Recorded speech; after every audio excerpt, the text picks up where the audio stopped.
Good evening, kind soul, and welcome back to this quiet chamber of forgotten stories. I invite you to set down the weight of the day and join me by the warm light of history's glow. Whether you're lying in bed, waiting for the embrace of sleep, or simply seeking the calm of a well-told tale, I'm grateful you've chosen to spend this time with me. As you listen, feel free to share in the comments where in the world you are tuning in from. I'm endlessly fascinated by the tapestry of listeners who gather here, each bringing their own unique thread to this shared quilt of curiosity. And if this gentle exploration of the past brings you peace or insight, I'd be delighted if you'd consider subscribing, so you never miss another quiet step back in time. Now, let us journey to a place far from the comforts of the present day. Picture the waning light of a medieval evening, the last hues of sunset spilling across the thatched roofs of a sleepy hamlet. The villagers, faces lined by both toil and laughter, begin retreating indoors. A hush settles over the fields and forests, but the true silence is not one of peace. In this world, when night falls, so too does danger. For the people of medieval Europe, nighttime was not just a period of rest. It was a realm of shadows, superstition, and survival. Darkness brought with it a host of fears both real and imagined. Bandits, wolves, disease, and even the wrath of spirits that wandered the moors. To live through a single medieval night could be an ordeal in itself. And tonight we will walk alongside those who did. So close your eyes and imagine yourself in a world lit only by fire and starlight. A world where every creak of wood or howl of wind might be a sign that the night had chosen you.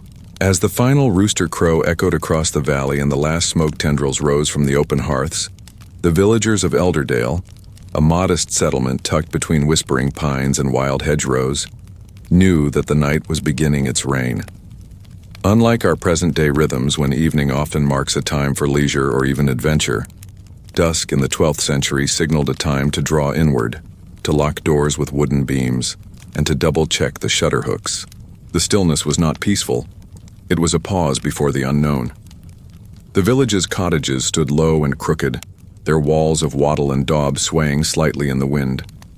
Roofs of straw rustled above as smoke from peat fires clung stubbornly to the air.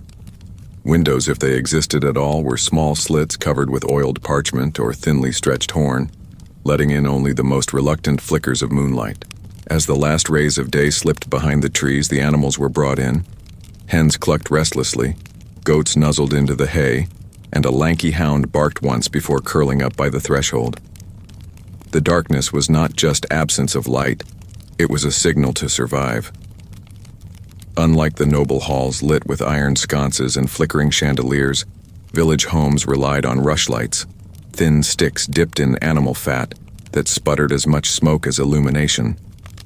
One such rushlight glowed dully in the home of Marga, the village midwife. At 46 years old, she was one of Elderdale's oldest residents, her face a map of lines carved by winters and births and sorrow.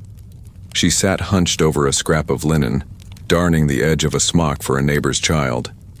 Her hands, stiff from the chill that crept through the chinks in the wall, moved slowly but surely.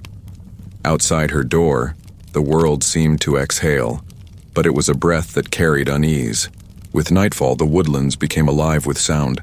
The cry of an owl, the breaking of twigs under unseen weight, and the distant wail of something perhaps human, or perhaps not. Marga paused her stitching and listened. Not every sound had a name. In these lands, tales of the Gloam folk, ghostly figures who wandered the edge of sleep and forest, still lived in hushed tones. Further down the lane, a family of 6, led by a flax-bearded father named Joran, huddled around a small fire pit, sunken into the center of their earthen floor. They were boiling a stew of root vegetables and bits of smoked squirrel caught earlier that day. The air inside their home was heavy, not just with the scent of stew, but with the mix of sweat, wood smoke, and damp wool that filled every peasant's nostrils from birth to death. The children whispered stories about the night bear, a creature said to rise from the riverbank and steal away naughty little ones. Their mother, Elsha, smiled grimly. She did not believe in such monsters, but she also never stepped outside after dark unless absolutely necessary. In the absence of organized lighting, the world beyond one's threshold became treacherous. A twisted ankle on an unseen route could mean death by exposure. A missed step into a bog, death by drowning. A misjudged noise in the dark, death by blade, or worse. Bandits were not uncommon in rural lands, and while laws existed, they often held no power where the sheriff's reach did not extend. Many homes had no lock, only a bar set across the inside of the door. To sleep meant to trust that it would hold. Even the livestock, precious life-sustaining creatures, were not safe. It was known that wolves sometimes slinked in through the mist, dragging lambs from pens and disappearing into the woods. In years of famine, desperate men became more dangerous than beasts. There were whispers, though never loud enough to accuse, of the family near the marsh who lost all 3 of their pigs in a single night. Not to wolves, but to neighbors who had run out of bread and honor both. Still, the village endured. And in that darkness there was more than just fear. There was also an intimacy born of necessity. Elderdale was not a place of luxury, but it was a place where people learned to rely on one another in the most elemental ways. Firewood was shared when it ran low. Boiled nettle tea passed around when coughs became too sharp. Old blankets traded, lent, or patched together for families with new mouths to warm. No one thrived alone, not in Elderdale, and not in any hamlet bound by the tyranny of medieval night. As hours stretched into darkness and silence swelled, there were those who remained awake, not by choice but by duty. Ullum, a quiet man in his mid-30s, served not as a knight nor squire but as the watch hearth, a rotating role handed down weekly among the villagers. Tonight, it was his task to stay up and ensure the main communal fire stayed alive. A central blaze set in a covered clearing where coals could be drawn in the morning to reignite home fires. Fire-starting tools were costly, and flint not always reliable. To let the coals die meant panic at dawn. So Ullum sat beneath a woolen cloak, blinking through the smoke. In his lap, a crude spear carved from oak rested loosely in calloused hands. He listened. Every crack of branch, every flutter of bat wings overhead, every sigh of wind across the trees, became a thread in a vast tapestry of alertness. He did not expect to see anything, but he knew that those who let their guard down at night were the first to vanish by morning. Some vanished without explanation. There was the tale of old Farron, who one winter went out to check the fencing and never returned. His wife found his cap snagged on a thorn bush and a trail of boot prints that simply stopped. Some said the bog took him. Others, less willing to believe in chance, spoke of something older in the forest, something that did not like to be seen or disturbed. These stories served as both warning and explanation, for in a world ruled by mystery, every absence demanded a reason, even if it was cloaked in superstition. Despite the danger, the darkness, and the long silence of the hours, night also held space for reverence.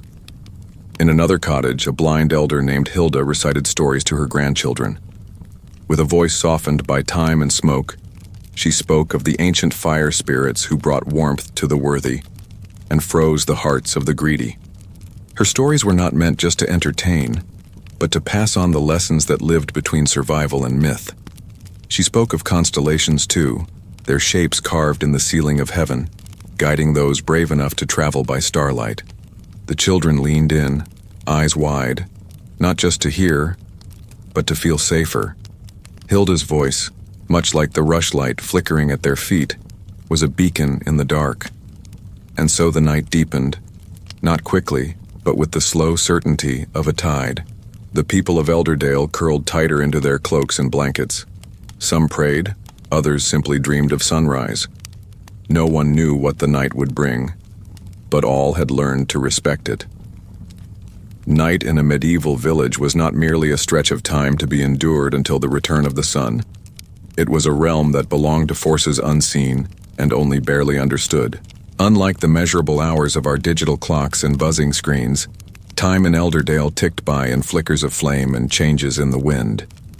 In the absence of lantern-lit streets and security patrols, the villagers came to rely on their senses in ways that we, in our brightly lit age, have almost entirely forgotten. A strange sound in the distance might be nothing more than a deer stepping through dry leaves, or it might be something altogether more sinister, a sudden drop in temperature, the way a dog bristled for no reason, or how the smoke of a fire began curling downward instead of up. These were signs, read with the urgency of Scripture, that the veil between safety and peril was thinning. To understand how these people survived the night, we must also understand what they feared, and those fears were not always born of fantasy.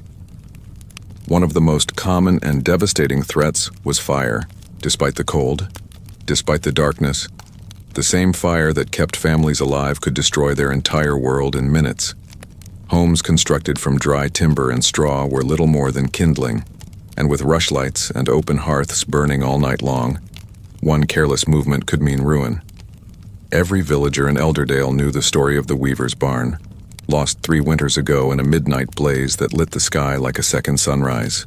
The flames devoured more than tools and thread. It took 2 lives and half a winter's grain. Ever since, the children of the village were taught to sleep with a pail of water nearby and to never, ever fall asleep before banking the embers into a safe bed of ash. But it wasn't just flames that haunted the minds of the weary. Illness, silent and invisible, was a far more frequent companion. Cold, damp air crept into lungs and bones, transforming coughs into fevers and fevers into funerals. With no knowledge of germs or sanitation, diseases were explained by moral failure or malevolent spirits. If a child sickened in the night, mothers lit candles to the Virgin or murmured old words passed down from grandmothers long buried. It was not unusual for a family to place garlic or iron near the bedposts, not as seasoning or craftsmanship, but as armor against what they could not see. These objects, thought to repel evil, were as essential as firewood or bread. And yet sometimes the fear did not stem from sickness, fire, or wolves. Sometimes the fear came from within the village itself. Medieval communities were tightly knit, but that closeness could curdle into suspicion with terrifying speed. A broken fence might be blamed on a neighbor's envy, a spoiled pot of milk on a muttered curse overheard days earlier. In such times, night became the theater for quiet vengeance or desperate prayers. Accusations of witchcraft were rare but never impossible, especially in seasons when livestock died inexplicably or a frost came too early. Elderdale had known such tension once. An older woman, Alice, formerly a brewer's wife, was found sitting beside a stream in the dead of night, her hands covered in chicken blood. No one could quite explain why or how the chickens were hers to begin with, and though no charges were formally brought, her home was never visited again. She passed that winter alone, her doorstep layered in snow and silence. But just as the night bore its burdens, it also held space for moments of startling clarity. There was, beneath the heavy cloak of fear, a kind of wild beauty in the night. Without light pollution, the stars stretched endlessly overhead, constellations dancing with myths and meaning. Orion was not just a hunter, but a reminder of stories whispered from father to child, of battles in the sky that echoed those on the earth below. The moon cast sharp shadows, and its phases were tracked as diligently as a shepherd watches his flock. Moonlight could mean a safer walk home from the alehouse, or if it was full, it might signal danger for superstitious minds who believed it stirred madness or summoned beasts best left unnamed. And there were beasts, of course, not always of fur and fang. In the lowlands beyond the forest, bogs and moors swallowed the careless. Nocturnal creatures, bats, badgers, owls, were common enough, yet they bore associations that twisted them into omens. To hear an owl call thrice outside your window was to expect death within the week, and some villagers placed polished stones or carved charms above their doors to ward off such visitations. Even the church bell was not rung at night unless death had already come. Its toll, deep and mournful, was a sound that froze the heart of every listener. For those awake in the still hours, the pealing bell was not just an announcement. It was a sentence passed. Yet somehow, despite all this, life carried on. People sang, quietly, yes, but they sang. Songs passed down through generations echoed in the rafters of small homes, lullabies to calm restless babes, hymns to steady frightened hearts, even drinking songs half-whispered by firelight. These songs were as much tools of survival as any plow or axe. Music helped turn the terrifying into the tolerable, transformed the unknown into something familiar. And in homes where instruments were rare, a wooden flute or hand drum made from stretched goat hide could provide just enough rhythm to remind the listeners that they were still alive, still here, still together. In this way, community became the torch that lit the path through the darkness. One of the unsung heroes of Elderdale was Nin, a man who had once been a carpenter's apprentice before an injury took the use of his right arm. He now served as the village's unofficial night guide, a role born not of title or rank but of trust. When a midwife was needed after midnight or a dying relative required last rites, it was Nin who would volunteer to escort someone safely through the blackened lanes. His presence, tall, slow-moving, and always carrying a walking stick carved with runes, was as reassuring as any priest's blessing. It was said that no one had ever gotten lost with Nin as their guide, and children would peek out from their windows to see the silhouette of his crooked staff illuminated briefly by the moon as he passed. Even among the elite, night was no less threatening. Lords and landholders in their stone keeps may have had guards and torches, but they too faced the menace of nighttime rebellion. A disgruntled servant, a secret rendezvous in the stables, a poisoned cup of wine. These dangers flourished after dark, when secrets slipped more easily between lips and blades. Paranoia was not uncommon among the higher classes, and chambers were often locked with iron keys, servants made to sleep by doorways as human alarms. Despite their wealth, noblemen rarely slept well, for the stakes of power were heaviest at night. It was said of Baron Edric, who ruled a neighboring estate, that he had 5 locks on his bedroom door and kept a falcon by his bedside. Not for beauty, but because the bird would scream at the slightest movement. He died of a stroke, alone, in that same room. Whether from fear or something darker, no one knew. And yet, in the face of all this, the fire, the disease, the cold, the fear, there was resilience. A quiet, unshakable will to survive, to endure, to gather wood in the morning, to knead bread with frost-numbed fingers, to carry water from a stream that might hold ice by noon. Each villager played their part in the delicate theater of endurance. Whether tending to an ailing cow or mending a neighbor's boot, these small acts of care and competence formed the backbone of community. The night tried to strip that away, but it never fully succeeded. As dawn approached, the world began to stir again, not all at once, but in soft stages. The rooster, who had been silent all night, finally called out into the blue-gray haze of morning. Smoke, newly born from fresh-lit fires, curled again into the cold sky. The rushlight, now a stub of charred wood, flickered its last in many homes. Children turned in their sleep, the nightmare hours over, replaced by the softer fears of daylight. But before the morning could claim the world once more, there was a moment, a final breath of night. In this moment, Marga, the midwife, stood at her doorway and looked out. The snow had not fallen, but the grass sparkled with frost. Her eyes, clouded with years but still sharp, scanned the trees. She felt a familiar stirring, the awareness that something had passed in the darkness and something else had been left behind. She did not speak. She only closed her door again, gently, and turned back to the hearth. There is a particular stillness in the hour just before sleep takes hold. It is not the stillness of peace or ease, but a quiet born from uncertainty. The moment where the flame grows small, the shadows grow long, and the mind begins to wander.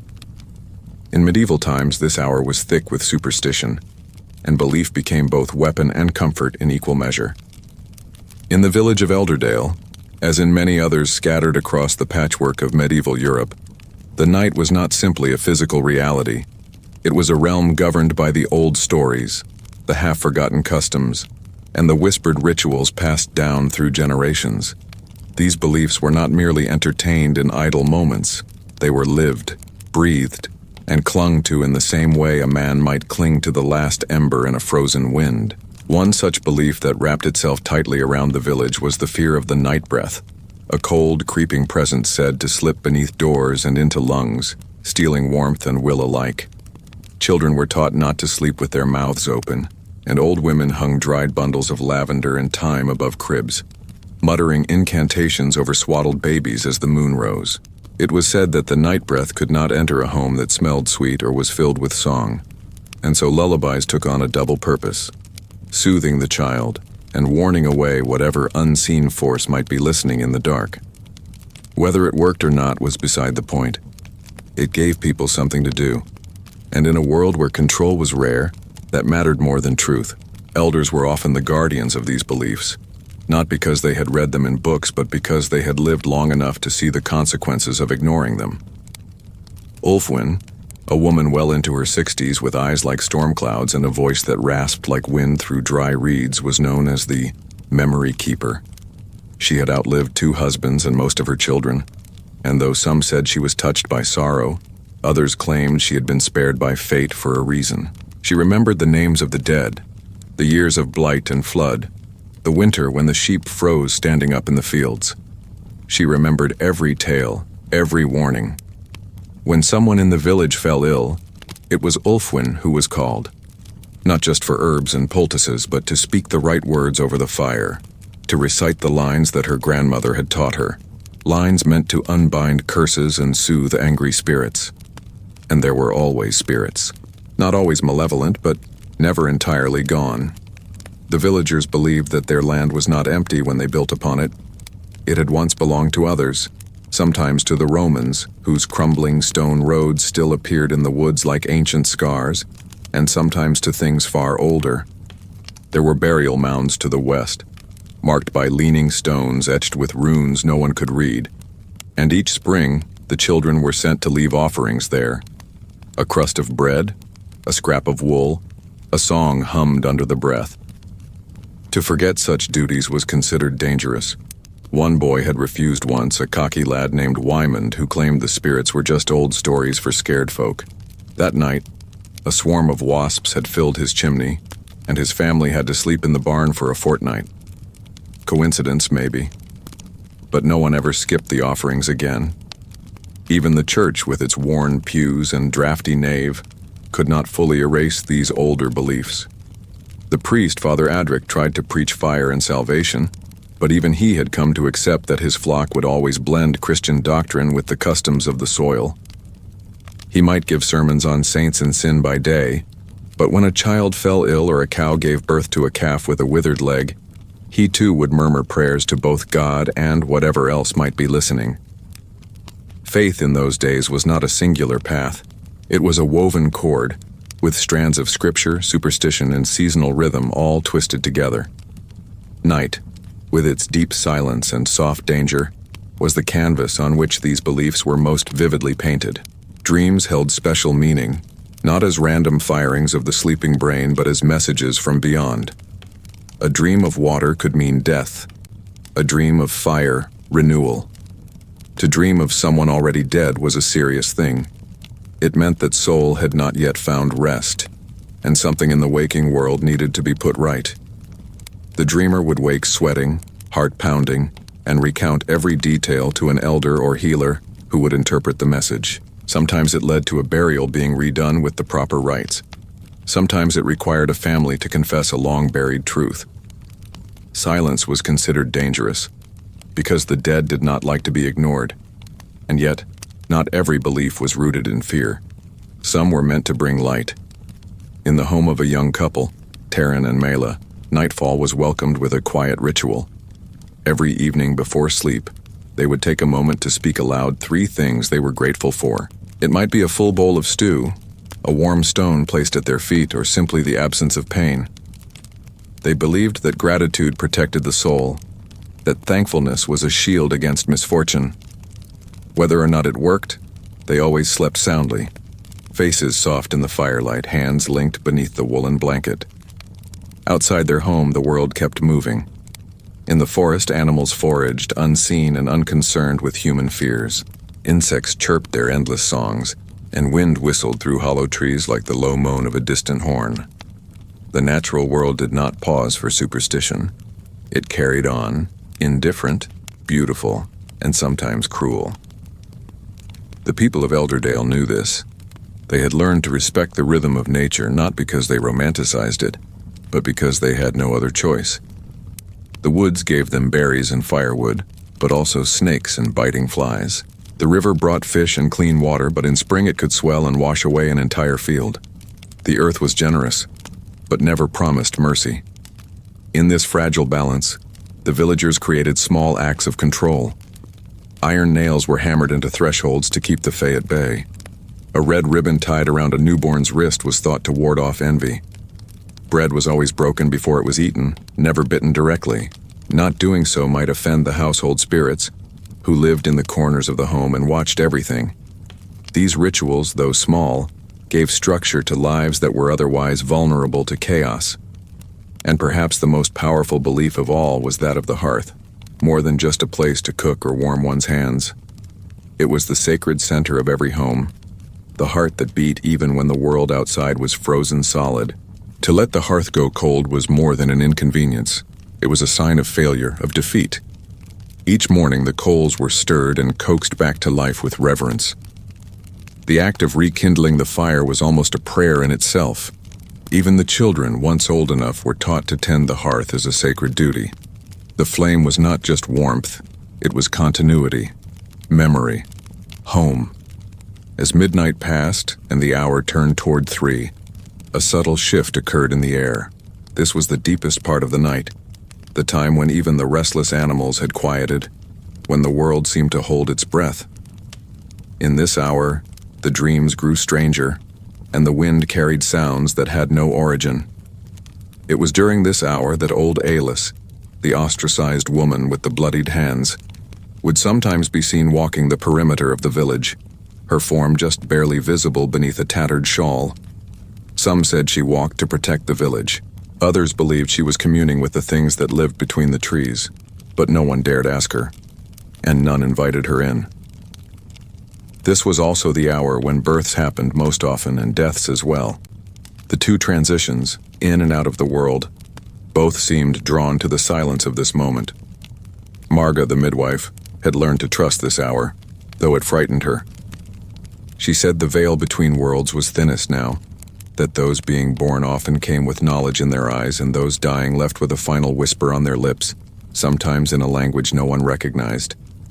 She had delivered children who never cried, and held the hands of men who claimed to see their mothers in the rafters.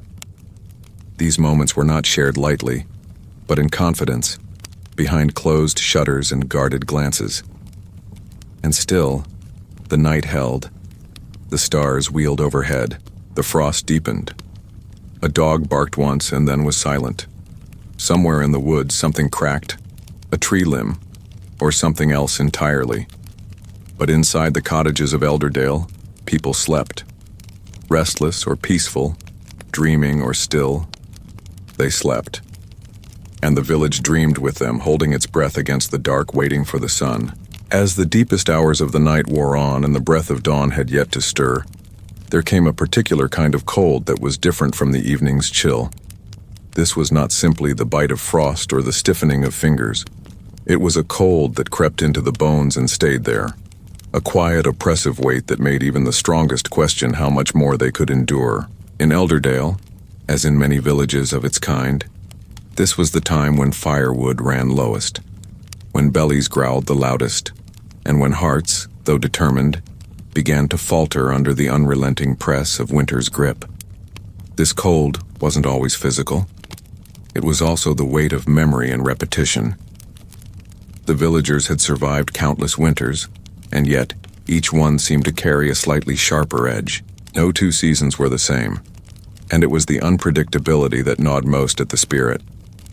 One year the snow came early and heavy, burying homes before the last carrots were even pulled from the ground. Another, the freeze waited until January, tricking farmers into thinking they'd been spared, only to steal what little food remained with a sudden frost that blackened roots in the cellar. This uncertainty made preparation both essential and agonizing. For every family that had just enough salted meat and grain to see them through, another found themselves rationing moldy turnips and scraping the last bits of lard from the sides of a barrel that hadn't been full since All Hallows. And yet, they prepared. The weeks leading up to winter were a frenzy of labor. Men and women alike worked from first light to dusk, chopping wood, drying herbs, salting fish, slaughtering animals that would not survive the cold. Hides were tanned, furs beaten and aired, and tools checked, mended or bartered for if broken. Nothing was wasted. Every cracked pail, every frayed rope was inspected and patched. Children collected acorns for pigs, and even chewed leather was saved to be softened later for soup if things got truly dire. These were not dramatics. They were lived realities. The kind of choices that left marks not just on the body but on the soul. By the time the sun began setting before supper and the sky turned steel gray by mid-afternoon, the villagers knew it had begun. The season of scarcity, of huddling together not just for warmth, but for survival. This cold season brought with it a kind of unspoken contract, one in which every villager silently agreed to take care of their own, but also, if needed, their neighbor. There were no elaborate oaths or declarations, but when a young woman named Sela gave birth early one bitter evening, 6 homes sent what they could: broth, a pair of worn but warm socks, an extra shawl, and even a single golden apple saved from the harvest festival. No one asked. No one boasted. It was simply understood. The night could take any one of them at any time, and when that moment came, they hoped their village would remember their name. But not all stories ended with warmth and help. There were times, darker times, when the pressure of the season fractured the very fabric of community. Food was the usual wedge. When hunger gnawed too long and too deep, when fathers looked into the eyes of children with ribs like fence posts and cheeks hollow from cold air and thinner soup, choices were made that no one wanted to speak of. There were thefts, silent, calculated. A missing chicken here, a wheel of cheese vanishing from a locked cellar there. At first it was assumed to be foxes or miscounting, but as nights grew longer, the missing items became more conspicuous. Accusations began, whispered at first, then louder, until the village found itself sitting in a circle around a fire, debating whether to confront a man named Darnik. Darnik had always been a solitary figure, more comfortable among his goats than among men. He spoke little and kept to himself, and though no one ever saw him do wrong, the nature of his isolation made him easy to suspect. His house sat at the edge of the wood, further from the others, and when questioned, his answers were vague. He denied nothing, but admitted even less. What truly sealed his fate, however, was the sight of fresh eggs on his table in a week when no hens were laying. Whether he had taken them or not ceased to matter. What mattered was that others believed he had. That belief became a kind of truth that no defense could erase. He was not cast out, not formally, but from that night on, no one brought him firewood. No one asked after his goats or traded him milk for grain. He became invisible, an echo of the man he once was. And weeks later, when his door remained closed 3 days past the first thaw, they found him curled beside his hearth, a thin blanket wrapped tightly around shoulders that no longer moved. His goats, bleating softly, had survived longer than he had. This was the harsh truth of medieval night. It did not just take warmth, it took mercy, sometimes even memory. People did not want to remember how Darnik died. They wanted to remember how they had survived. It was easier that way. Yet even in these grim realities, flickers of light remained. Children, resilient in ways adults could not always manage, found ways to laugh. In the frost-bitten mornings after a snowfall, they would chase each other with bundles of wool tied as snowballs, squealing with joy in boots made of leather scraps and hope. They sang songs around the hearth with melodies older than their parents, voices thin but enthusiastic, faces lit by the orange glow of coals. These moments were small miracles. They did not erase the darkness, but they gave it contrast. They reminded everyone that even under the weight of frost and hunger, joy could still find a way to bloom. Storytelling became a survival tactic as vital as kindling. Each home had its share of tales, passed down and polished over time. There was the story of the night the moon disappeared completely, and a hunter named Sareth claimed to have followed a trail of silver fox tracks to a hidden cave filled with stars. Whether the tale was real or not was irrelevant. What mattered was that it was told again and again. whispered into the ears of children falling asleep beside smoking fires. Stories like these gave the mind something to hold on to when the body began to doubt it could go on. There were stories, too, of bravery. Of the old man who wandered out during the blizzard to save a stranded dog and returned with frostbite, but also with new life, as the dog later warned of a house fire with a bark that woke its sleeping owners. Of the woman who fed a starving traveler with the last of her flour, only to find her pantry mysteriously full the next morning. Some said the traveler was a spirit in disguise. Others said he was just a man. But the flour kept the village fed until the snow melted, and that was all that truly mattered. These narratives stitched together the days and nights, made meaning out of randomness, gave reason to suffering. Without them, the darkness would be too thick to see through. And so the villagers of Elderdale endured another night, as countless had before them. They huddled close, not just for warmth, but for remembrance. They kept their fire stoked, and their eyes closed tight against the wind. And as the hours crawled by and stars wheeled in the sky above, they dreamed of spring, of sun, of days when cold was just a memory and not a daily reality. But deep in the forest, far from the reach of any firelight, another kind of night continued. One filled not with stories or warmth, but with quiet, ancient things. Creatures that did not fear the dark, but thrived in it. Shapes that moved between the trees without sound. Things that did not need the fire. The villagers sensed this world, but never dared to enter it. That realm belonged to the wild, the forgotten, the unknowable. And the wise stayed well away from it, trusting that their doors and prayers were enough to keep what lay beyond the trees from slipping into their dreams.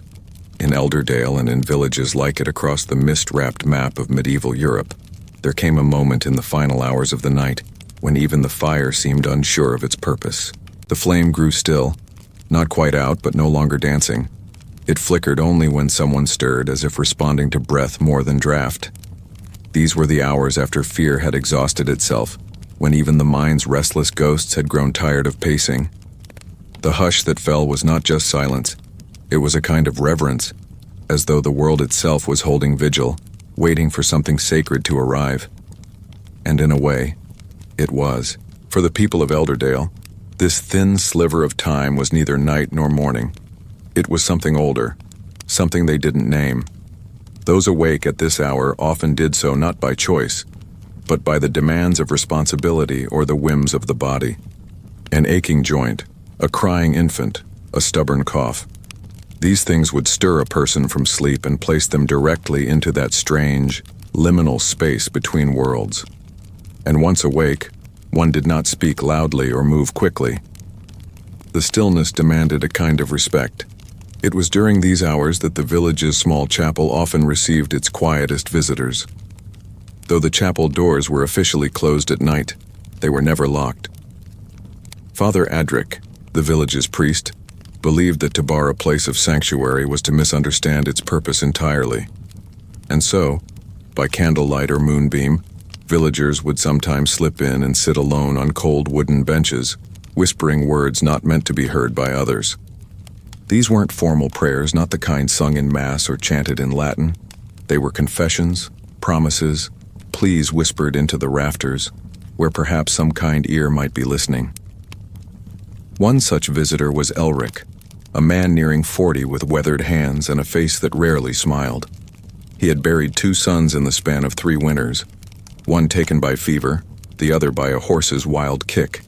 And since then, he had become a figure of routine sadness. Yet he never missed a night without checking the chapel's door. He never stayed long, 10 minutes, sometimes less.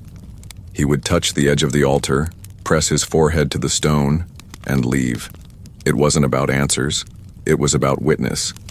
He wanted the night to see him kneel, wanted the darkness to remember that he had not turned away, no matter how heavy the grief became. This act of quiet ritual was not unique. Every home had its own version. Some burned juniper branches in the hearth at precisely the same hour. Others recited a rhyme as they covered their children with blankets, or placed iron shears beneath the cradle to cut the thread of nightmares. There was even one woman, old Mirya, who placed a single feather on her windowsill each night. Not from a bird she'd plucked, but found feathers only, ones left on the road or in the grass. She believed that to steal a feather invited bad dreams, but to accept a gift from the sky meant protection. Her home, they said, had never caught fire. Her garden grew strange herbs all year long, even in frost. Such rituals might seem strange to us now, but in a world where so little was guaranteed, they served as anchors. They were small acts of resistance against the wild chaos of nature and time. Rituals gave people a sense of participation in their own fate, even if that participation was merely symbolic. When the wind howled like a banshee and the shutters rattled like bones, the knowledge that one had done everything right brought a kind of peace, however fleeting. And dreams. Dreams were the final frontier of the night. If the day belonged to work and the twilight to fear, the space between midnight and morning was the realm of visions. Every villager dreamed, and every dream was taken seriously. Dreams weren't simply emotional echoes of daily life. They were treated as messages, warnings, even visitations. A dream of teeth falling out might mean illness. A dream of climbing a tower could signal that someone nearby would rise in fortune. To dream of a black dog, especially one with eyes that glowed, was a dire sign. It meant something was following you, something you couldn't outrun. Children, especially, were seen as more sensitive to these messages. Their minds unburdened by logic or pride, they often spoke plainly of strange visitors or whispered instructions from figures cloaked in fog. These tales were never mocked. They were examined, interpreted, written down in the village's tattered book of omens kept by the priest, a volume filled with as much folklore as scripture. In that book, dozens of dreams had been recorded over the years, and though many were simple, a flooded field, a falling star, others remained deeply unsettling. One boy claimed he saw the village burning while everyone danced, smiling in the ashes. He died the next spring of a sudden chill, but his dream remained inked on the page, studied often by those who feared patterns. Even those who did not dream were subject to the night's strange poetry. The sleep itself was rarely deep. Without modern comforts, most villagers slept in shifts, their bodies rising with the cold and lying down again with the warmth. They slept huddled close, not just for love or comfort, but out of necessity. Entire families in one bed, layered in fur and wool, limbs tangled, breath shared. Privacy was a luxury none could afford, and so people learned to sleep with the sounds of others, the wheeze of an uncle, the murmur of a grandmother talking in her sleep, the twitch and kick of a child dreaming fiercely. It is in this shared space, physical and emotional, that the human spirit was quietly forged. Hardship was not endured alone, but in clusters. Misery divided and dulled, hope multiplied and shared. If one person cried out in sleep, another would soothe. If someone woke cold, a blanket was shuffled without question. These small gestures were the mortar between the stones of survival. They were not grand or memorable, but they were everything. Outside, the world waited. The frost thickened. The stars brightened. In the distance, perhaps a fox barked, or the sudden flutter of wings disturbed the snow-laden branches. These sounds didn't cause alarm. They were part of the song of the night. A wild lullaby played over rooftops and under doors. The people of Elderdale had learned not to fear every sound. Some noises meant life was continuing. It was silence that frightened them most. A sudden quiet could mean something unnatural was near, something that did not belong. But tonight, the noises remained. Life continued. And then, slowly, imperceptibly at first, the black sky began to shift. A faint pale band crept along the eastern horizon, not enough to light the world, but enough to whisper, "Morning comes." The villagers stirred, some still asleep, others beginning the slow process of preparing for another day. The fires were stirred, the ashes brushed back. The coals from the communal hearth, still alive thanks to the vigilance of the watch hearth, were gathered and carried in covered pots back to homes where they would start anew. As the light grew stronger, the fears of the night did not vanish. They merely stepped back, folded themselves into the shadows beneath beds and behind doors. They would return, as they always did with the setting sun, But for now the people had survived. Again. They had spoken their prayers, shared their heat, remembered their dead, told their dreams, and honored their rituals. They had paid the price of the night and were granted another day, and so the rhythm continued. Night gave way to day, as it always had, and the people of Elderdale, tired but whole, faced the coming hours not with joy or ease, but with the quiet, stubborn hope of those who had seen what the dark could do, and who chose, in small ways, to defy it. When the light finally returns after a long medieval night, it does not burst forth in brilliant radiance, nor does it announce itself with fanfare. It creeps in slowly, humbly, like a servant asking permission to enter a lord's hall.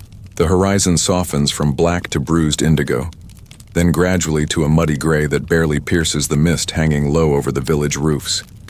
In Elderdale, this slow coming of light was greeted not with celebration, but with a kind of cautious relief. The villagers did not rejoice in the morning. They acknowledged it, respected it, and got to work. For in their world, day was not the end of danger. It was merely the resumption of duty, carried out beneath a watchful sun instead of a predatory moon. There was no leisurely wake-up, no time for reflection or stretching under heavy blankets. As soon as the sun showed signs of rising, even if only as a pale smear behind clouded skies, the rhythm of survival resumed. Fires were stoked higher, not just for warmth, but for boiling water and preparing whatever scant breakfast was available. Bread crust softened in broth, a sliver of root vegetable shared between 3 mouths, or a scrap of last night's stew reheated with care. It wasn't nourishment, it was fuel. Enough to get the body in motion, enough to make the frostbite on your toes seem like a background noise rather than a scream. The village stirred in layers. First the animals, restless from a night of cramped quarters and the instinctive discomfort that darkness brought. The goats bleated impatiently, chickens clucked in their cramped roosts, pigs snorted and paced. Then the children whining quietly, often cold before they even opened their eyes. Then the mothers, silent and quick, wrapping them in shawls, urging them near the fire without fuss. And finally the men, weary-eyed and stiff from straw mattresses, rising to begin the labors that had no end. There was no difference between Wednesday and Sunday, except the sound of bells and the weight of tools. Work was constant. Work was everything. Yet even in that return to motion, the night lingered. It lingered in the way people glanced at the trees before stepping outside, in the way they clutched their cloaks tighter for a reason beyond cold. It echoed in whispered conversations about strange dreams, about dogs that growled for no cause, about a door found ajar when no one had opened it. In this way, morning was never clean. It carried the fingerprints of the darkness before it, smudges of superstition and fear that could not be washed away with sunlight. The communal fire, which had been tended through the night, now served its next purpose. From it, families took glowing coals and clay pots back to their homes to relight personal hearths, and this simple act had a ceremonial weight. A fire born from the night, carried by hand through frost and reborn in a quiet home was more than just flame. It was a symbol that the house still stood, that the line of warmth had not been broken. In a world where starting a fire from scratch could take an hour or more and cost valuable resources, keeping the chain of flame unbroken was a sacred trust. To let it die was a failure. To pass it on was a small victory. For the villagers, morning was also a time of reckoning. What had been lost during the night? Who had not stirred when the rooster called? Which animals had survived? Which tools had cracked from the cold? Which stores had been raided by hungry rodents or desperate humans? These discoveries were made quickly and quietly, not with wailing or dramatic gestures, but with the solemn efficiency of people who had long since accepted that morning had to fit between chores. If someone had died in the night, their body was wrapped quickly, laid out on a table or a spare door propped on crates, and the burial would be discussed with calm practicality. There was no time for indulgence. Grief was real, but it had to walk in step with survival. In this particular morning, the village found itself in better shape than expected. No deaths, no animal attacks, no homes burnt or breached.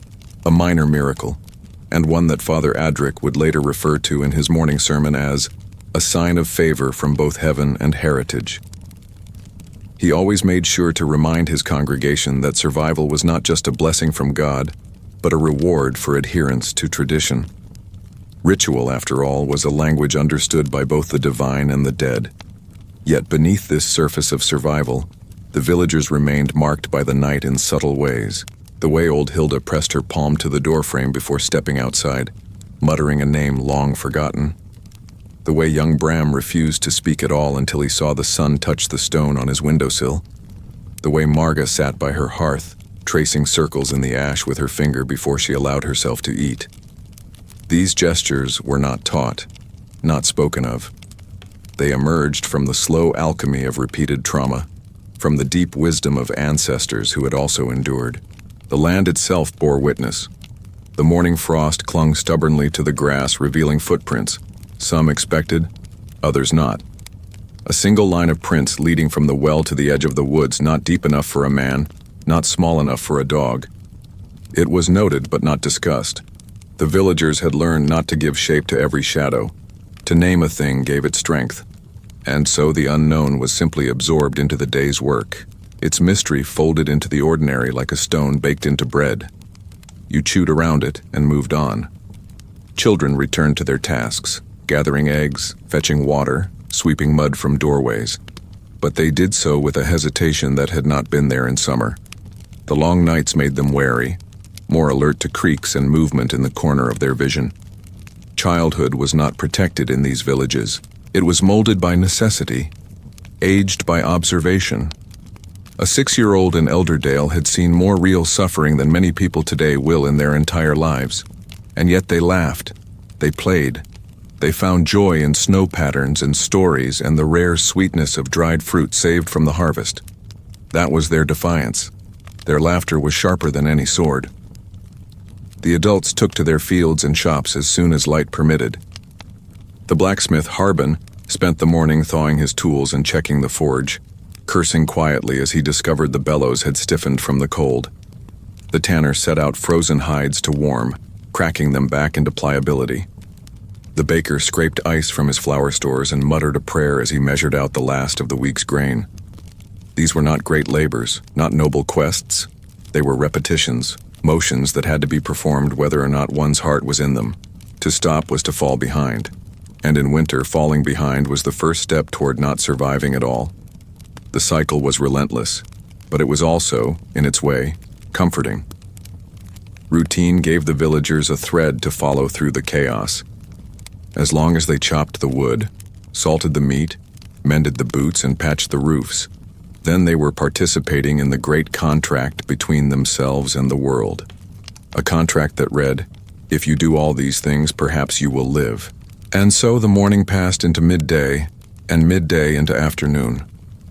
The sun never fully broke through the clouded sky, but its presence was felt in the slight softening of the cold, in the way ice turned to slush beneath boots.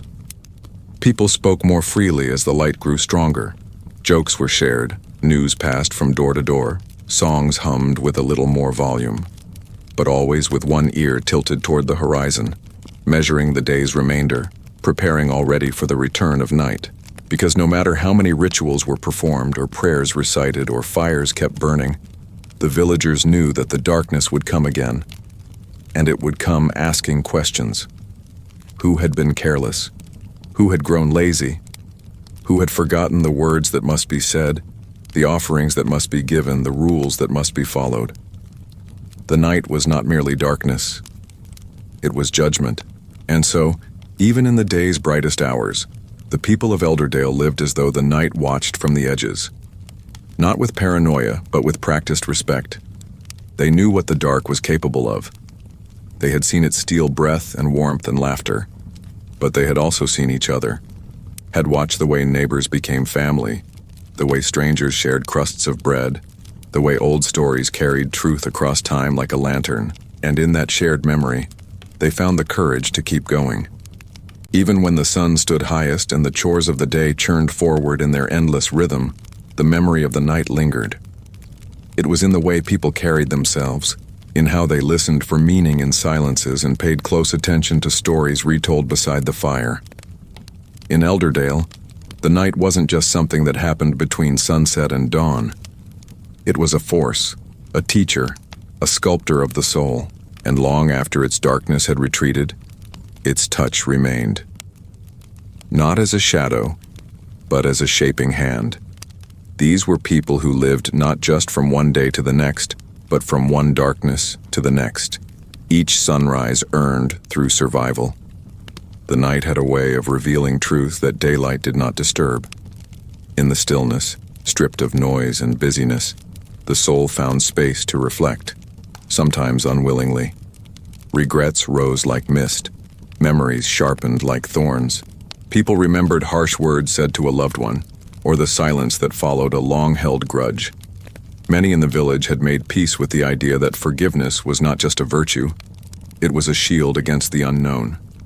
As the saying went among the elders, "Hold no anger after dusk, or it will follow you into dreams." Whether literal or not, the sentiment shaped behavior. Conflicts were resolved, not because everyone wanted harmony, but because disharmony was dangerous when carried into the night. There was no telling what might hear it, or what might be drawn to the scent of unresolved hurt. For this reason, the communal aspects of village life were critical.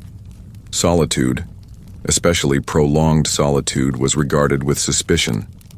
A person who chose to be alone too often was watched, not because they were feared, but because they might forget how to come back. Togetherness wasn't just social, it was strategic. It kept the mind tethered, the spirit warmed, and the darker thoughts at bay. Group rituals were created not only for harvest or mourning, but for the simple practice of collective presence. On certain evenings, villagers would gather in the longhouse not for any formal event, but merely to be in the same space. Songs were sung, jokes traded, and sometimes a tale from the past would be offered. Never too scary for fear of children's dreams, but just strange enough to remind everyone that they weren't alone in their uncertainties. These stories acted as a kind of map, a way of navigating the unseen world that surrounded them. No villager doubted the existence of things they couldn't name. It was not a matter of faith, but of pattern recognition. Too many coincidences, too many shared dreams, too many stories repeating with only slight changes in character or detail. A woman losing her child after a stranger offered her blackberries in the snow. A man going blind after digging into the old burial mounds west of the hill. A baby born with teeth after a fox was killed near the chapel. Each story layered over the next until a loose but unmistakable outline formed. A sense that something ancient watched and remembered and responded to the actions of people who had long stopped believing they were truly alone. This knowledge shaped every aspect of village behavior. It was why they left food at thresholds, why they did not whistle after dark, why they turned their shoes inward before bed. These habits were not about fear in the simple sense. They were acknowledgments of a contract, unspoken but deeply felt. If we respect the boundary, we will be spared its worst teeth.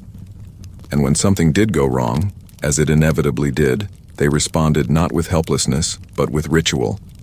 A lost animal was answered with a circle of salt at the barn's entrance. A sudden illness brought a whispering circle around the hearth. A strange mark on the doorframe meant a candle must burn through the night, uninterrupted, until the wax was gone. These were the grammar of survival, sentences composed without ink but held with equal importance. Yet even with all their caution and ritual, there was room for wonder. The same darkness that held threats also held beauty. Stars spilled across the sky in uncountable numbers, their light steady and cold and eternal. The northern lights, when they danced, caused even the most hardened men to fall silent, their calloused hands trembling slightly at the sight. Children believed those lights were the spirits of animals long past, running once again across the sky. Elders said they were a sign of distant battle between gods too ancient for names. And Father Adric, practical as he tried to be, would sometimes simply sit and watch them in awe, unwilling to explain something so clearly beyond his grasp. Nature, too, offered strange mercies. In the depths of winter, some herbs refused to die, hiding beneath the snow and returning when thaw uncovered them. Tiny birds built nests in the eaves of houses, their songs persistent even in the bleakest hours. A deer might appear in the field after a night of mourning, standing utterly still as if sent by something unseen. Such moments were not dismissed as random. They were considered replies, signs that the world, while dangerous, was also responsive. One had only to listen correctly. This listening extended to the earth itself.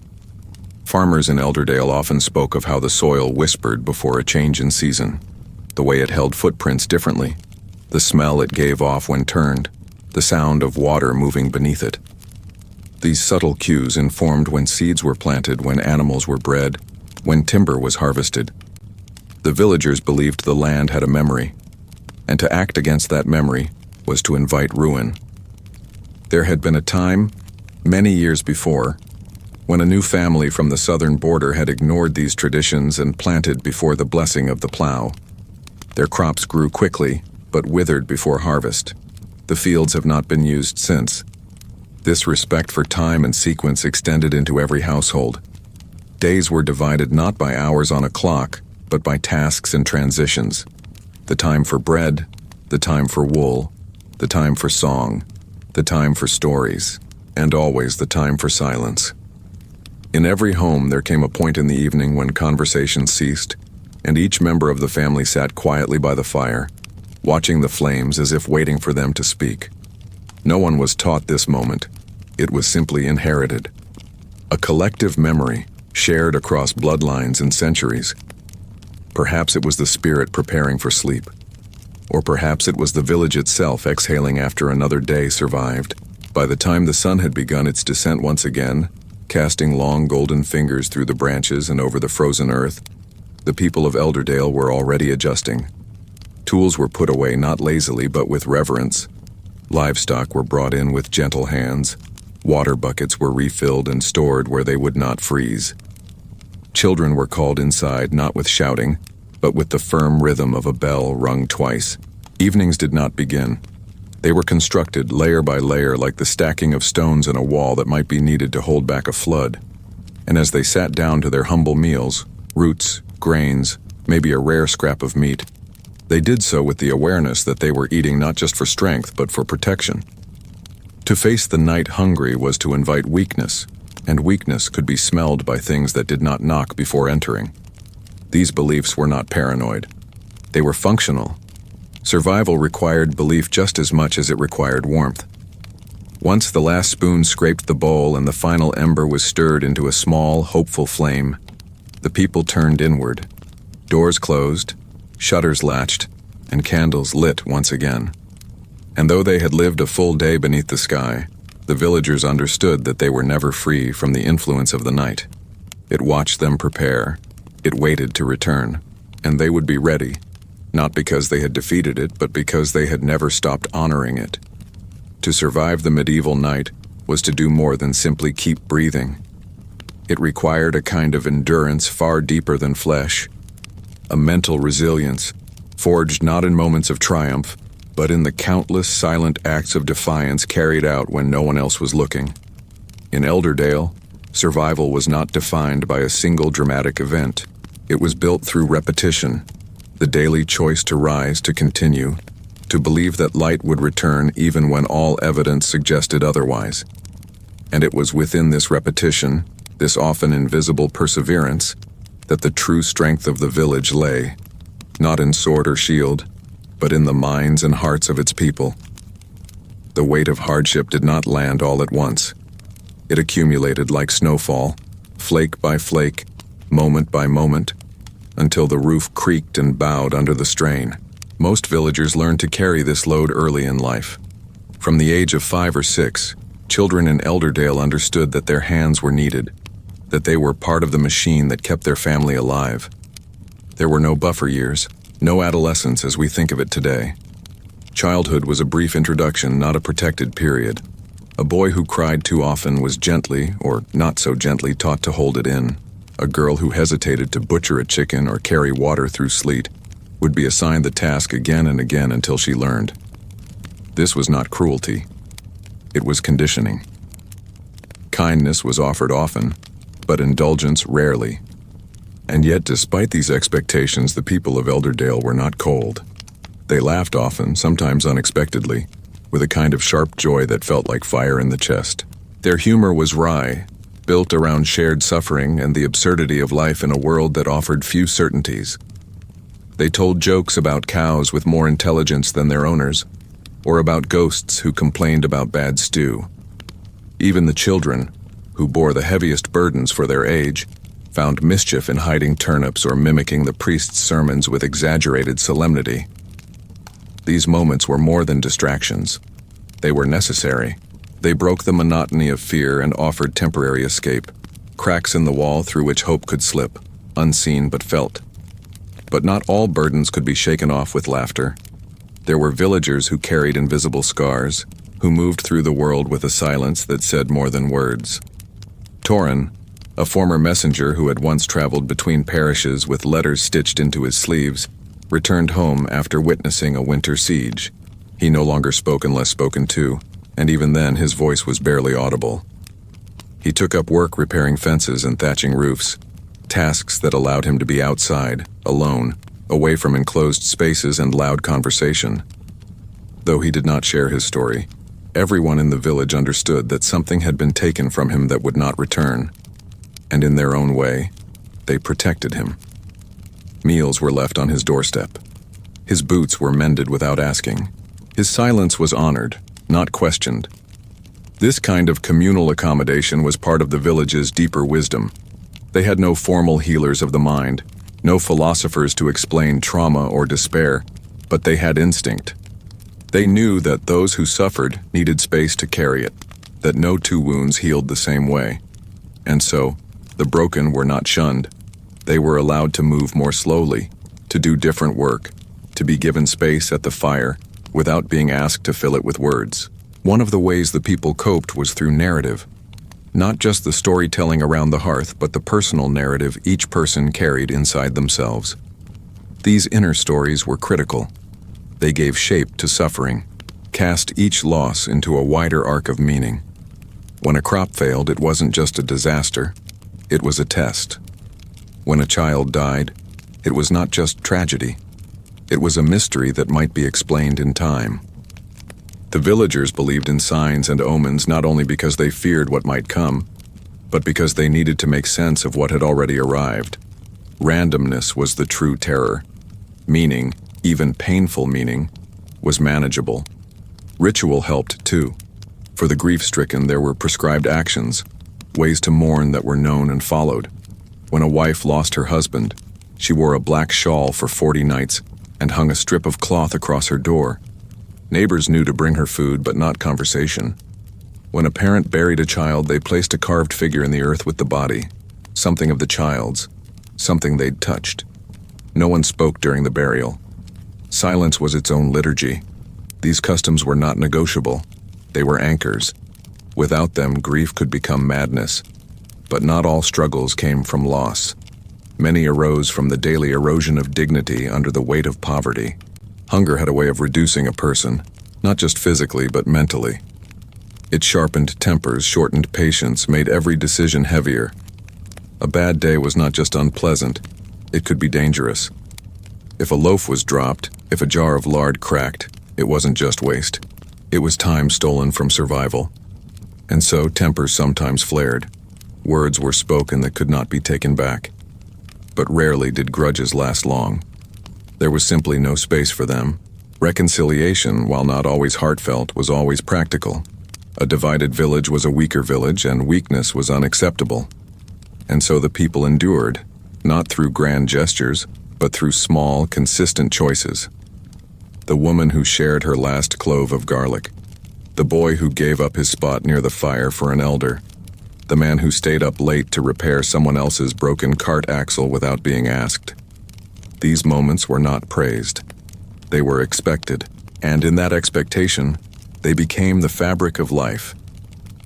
As the day wore on and the sun began its slow descent once more, the weight of mental endurance became visible again. People moved more slowly, conversations shortened, eyes scanned the horizon with habitual precision. Preparations for night began not out of panic but from muscle memory. The fire was fed. The doors checked, the prayers whispered, the tools brought inside. In every home, a quiet choreography began to unfold. Movements honed over decades meant not just to protect the body, but to soothe the mind. The rituals of night were also rituals of mental health. They created order, provided comfort, reminded each person that they were part of something larger. And perhaps most profoundly, the villagers did not pretend.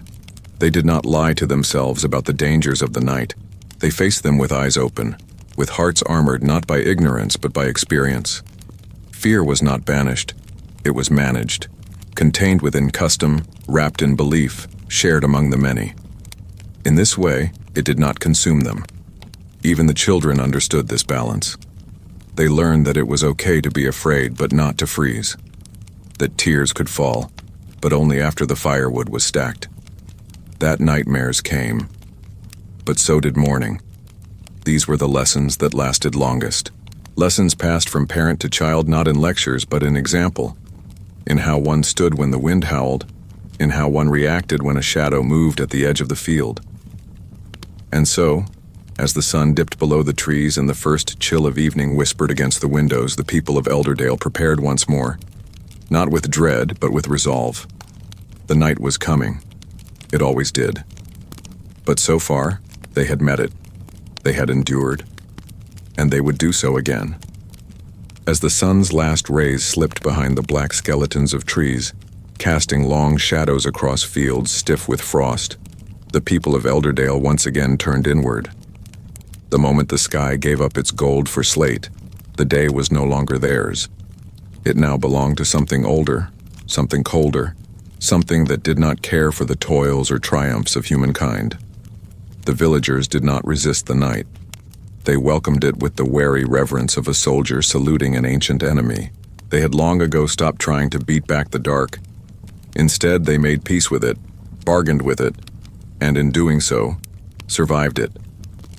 And it was in these quiet transitions, repeated over decades, that the true strength of the village revealed itself. Not in force, not in wealth, not even in wisdom as we define it today, but in collective will. The will to endure, to take another step, to light another fire, to tell another story. No one person in Elderdale could have survived a medieval winter alone. Not the fittest hunter, not the sharpest mind, not the kindest heart. The darkness devoured isolation. It fed on the fraying edges of solitude. What protected these people was not just their skills or their prayers, it was each other. As night deepened and breath began to fog once again in the chill of unheated homes, those old routines resumed. Doors were bolted, shutters latched, blankets layered with care. The fire was stirred not just for warmth but for reassurance. Its sound, its glow, its familiar scent, these were small comforts that whispered, "You are not in the wild. You are home." In the low flicker of flame, families sat closer. Conversations became fewer and softer. Eyes grew heavier, not just from exhaustion, but from the weight of surviving another day. And as the night returned to its dominion, the village settled like a creature curling in on itself. But even in rest, it did not forget. The lessons of the night were imprinted on their bones, not just as memory, but as instinct. Every creak in the timber, every gust against the eaves, every bark from a restless dog in the distance, these sounds meant something. They were read like scripture. A loud thud might mean ice had broken from the roof, or it might mean something was out there. One always checked the fire first, then the animals, then the sky. Among the quiet, the village dreamt. But not all dreams were soft. Many were tangled, strange, stitched together from fragments of fear and hope. A grandmother seeing her long-lost daughter's face in the smoke. A boy dreaming he was buried in snow while still warm. A man waking with tears and no memory of why. These were not just dreams. They were messages, echoes, reflections from the mirror of the dark. And in the morning they would be shared carefully, filtered through custom, interpreted with care by those old enough to know what was best left unspoken. But in this moment, this perfect silence, broken only by wind and wood, there was something else, something deeper that bound the people of Elderdale to one another. It was the knowledge, perhaps unspoken but widely felt, that every person in every home, no matter their age, their pain, or their past, was wrapped in the same night, beneath the same sky, pressed under the same cold weight. The man who had lost everything, the child dreaming of spring, the woman humming a tune too old to name, all of them shared the same darkness. And it was that shared hardship that forged a unity stronger than any stone wall. This kind of unity did not erase hardship. It didn't magically protect against fever, famine, or grief. But it made survival possible. When one family's last log was placed on the fire, a neighbor might knock with another. When the roof caved under snow, men from 4 homes would come, wordless, with rope and timber. When a baby cried through the night and the mother's hands were too tired to soothe, an older sister would rise and hold her. These acts were not celebrated, they were expected. But they were also sacred. Not because they were rare, but because they were constant, unquestioning, unyielding. Even Father Adric, who spoke often of divine will and eternal reward, knew that what kept his village alive was not miracles from on high, but the quiet holiness of human care. He had seen it too many times to doubt it, and in his own way, he contributed to it. Not just with sermons, but with action. It was he who checked on the old widow too frail to carry water, he who mended the chapel's roof by hand after a storm, who delivered the last rites with tears in his eyes not just as a priest, but as a man who had grown up among the very people he now buried. His faith was real, but his faith in them was stronger. As the hours deepened into midnight and the world outside turned to silver and ice, there remained one home where a light still burned bright. It belonged to Iwena, the village weaver, who could never sleep through the first full moon of a new season. Each time it came, she lit a small oil lamp and sat by her loom, weaving silently until the first blush of dawn. No one knew why she did it, not even she, really, but she believed it mattered. That if she wove during that moon, the season would begin kindly. That her hands, moving steadily through wool and thread, sent a message to something watching in the dark. She did not speak of it often, only to her granddaughter once when asked if the lamp had ever failed. "Not yet," she said, "and I think it knows I would light it even if it did." Such beliefs were not unusual. The villagers of Elderdale may have shared meals and labor, but they also shared a deep, unspoken understanding that the world was not entirely theirs, that they borrowed space from things they could not see, that the wind might carry more than air, and the soil more than worms. This awareness did not frighten them, it humbled them, made them careful, made them grateful. The night, they had learned, was not just a time of fear, it was a time of presence, of reflection, of honoring what you had, because tomorrow it might be gone. And perhaps this was the most enduring lesson the darkness had to offer, that life was fragile, yes, but precious because of it, that nothing could be taken for granted, not warmth, not bread, not the person sitting next to you by the fire, that every evening was a question mark, and every morning an answer you were lucky to receive. Gratitude was not a performance, it was survival. A mental posture that softened the worst blows and made the smallest comforts feel like grace. So, as the village exhaled into the deep folds of sleep and the sky held its stars like secrets, the people of Elderdale did what they had always done. They rested not because they were safe, but because they had to, because tomorrow would come, and with it, new tasks, new aches, new memories to carry into the next long night. They would rise again, with blistered hands and stiff joints, and they would chop wood, patch walls, stir stew, sing to children, mend broken things. They would mourn, and they would laugh. They would wonder, and they would endure, because that is what they did. That is who they were. And the night, cold, vast, and ancient, watched them still. But it did not swallow them. Not yet. And so the sky, which had guarded the village with stars through hours of relentless silence, slowly began to pale. The deep black softened to ash, then to dove gray, and at last, a blush of pale gold peeked behind the treetops on the eastern ridge. The breath of morning, cool and cautious, swept across rooftops and rested on windows sealed tight against the frost. And in the quiet stillness of that earliest hour, before roosters cried and before doors unlatched, the village of Elderdale took one more collective breath. A breath they had earned. It was not a triumphant dawn. No banners flew, no songs rang out. There were no celebrations, no declarations of victory over the night. But in every home, a small fire still burned. A heartbeat still drummed in the chest of someone who had feared it might not. And that was enough. The people did not need glory. They needed continuity. Another day, another chance. The fires, low but alive, were gently stirred. Embers coaxed into flame. Water poured into kettles. Children rolled from pallets layered in fur and straw, groggy and half-dreaming, their cheeks still pink from the night. Mothers moved first, setting things in motion. Fathers followed, some already lifting tools, some rubbing stiff joints, some peering out through shutter cracks to see what the wind would bring. All of them were tired, but all of them were here. There were no speeches. No chronicles would be written of their long, hard nights. No songs composed about the nights they spent pressing cold feet against each other for warmth, or the quiet way a neighbor left kindling by a door without needing thanks. But these moments, unseen by kings and poets, were the true architecture of history, the quiet strength of people who endured the darkness without ever claiming they had conquered it, who knew better than to believe in victory over something that would return with the sun's fall. They didn't conquer. They coexisted, and in that coexistence, they thrived.